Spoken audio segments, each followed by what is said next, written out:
Halo brother, kali ini gue beli iPhone dari user di toko ijo dengan kondisi iPhone ini adalah iPhone yang dual SIM nano karena regionnya itu ZA-A yaitu region Hong Kong atau Macau, jadi ada dua SIM fisik. iPhone ini sama pemilik pertamanya itu udah dibeli dari tahun 2019 dan uniknya dual SIM fisiknya itu salah satunya itu keblokir. SIM satunya itu keblokir tapi SIM 2-nya itu aman, gak ada masalah. Dan itulah yang akan gue jadiin studi kasus di video kali ini. Simak video ini biar lo lebih paham lagi mengenai aturan IMEI X Inter, khususnya untuk iPhone yang masuk whitelist.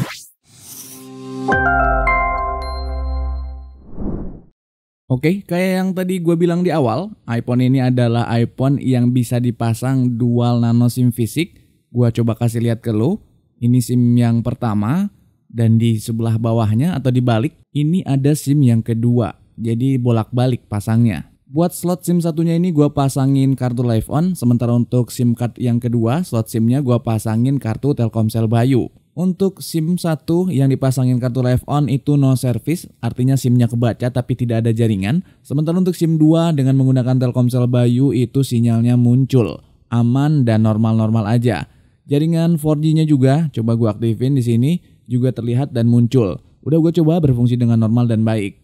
Nah, lalu pertanyaannya kenapa SIM satunya itu nggak terbaca atau no service dan keblokir, sementara SIM card yang keduanya yang dipasangin Telkomsel Bayu itu normal, aman, dan tidak ada masalah.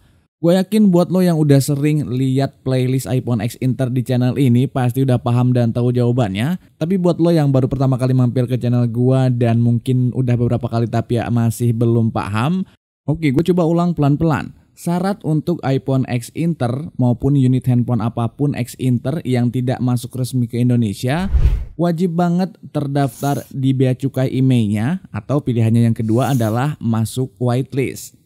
Nah, ngomong-ngomong unit X Inter yang masuk whitelist itu harus memenuhi dua unsur syarat.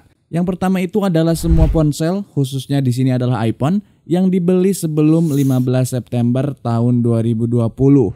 Nah, iPhone XR ini tuh dibeli sama pemilik yang pertamanya itu di tahun 2019. Gua coba kasih lihat, ini ada nota pembeliannya, masih ada untungnya. Jadi gua bisa lebih enak ngeliatin ke lo. Coba lo perhatiin di sini tahunnya itu tahun 2019. Apakah kalau beli iPhone-nya itu dan diaktifasinya tahun 2019 otomatis aman atau masuk whitelist? Belum. Harus memenuhi unsur yang kedua, yaitu sudah pernah dipasangin SIM card Indonesia sebelum 15 September tahun 2020. Lalu kenapa patokannya itu 15 September 2020? Karena di tanggal itulah aturan penertiban IMEI ilegal mulai diberlakukan. Diatur dalam Peraturan Menteri Kominfo nomor 1 tahun 2020. Nah, setelah gue kasih tahu info tersebut, pasti lo udah mulai menerka-nerka dan menebak-nebak kenapa iPhone XR yang gue beli ini SIM card yang kesatunya itu keblokir, sementara SIM card yang keduanya itu aman. Gue yakin lo udah tahu jawabannya. Ya, jawaban yang lo pikirin itu bener banget. Dari tahun 2019 sampai handphone ini gue beli, si pemilik pertamanya itu cuman dipasangin SIM card Indonesianya di SIM yang kedua. Jadi untuk slot SIM yang pertamanya itu tidak dipasangin SIM card karena hanya menggunakan single SIM dan dipasanginnya itu di slot SIM yang kedua. Dengan skenario yang kurang lebih kayak gitu, kita udah bisa simpulin bahwa patokan iPhone itu masuk whitelist atau tidak bukanlah kapan pertama kali aktivasi atau beli iPhone-nya, tapi kapan pertama kali dipasangin SIM card Indonesianya.